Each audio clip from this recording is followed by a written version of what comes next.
Joža Krajček, zahtevna polfinalna skupina na 1000-metrski razdalji, pa vendarle na koncu v cilju nekoliko za tistimi najhitrejšimi. Vaš pogled na dogajanje v današnjem polfinalnem sporedu?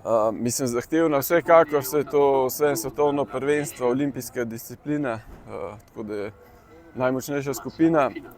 Verjamem, da sem bil danes sposoben veliko več, ampak se ni dobro začel. Že štarten blok je tiho govoril, mislim, da redi sploh nisem slišal, da sem dal pogled glavo bliže, da bi slišal, kaj se dogaja, in vtisnem pa blok pol že dol padel. Tako da sem zamudil zame zelo pomemben štart. Pol še okoli 500 metrih je bila trava, da sem razmišljal, kaj naredim, da se špico potopil, da je šla trava na čovan. Ampak tistem sem spet je čovan izgubil brzino in tako se je nabiral do konca. In mislim, žal C finale.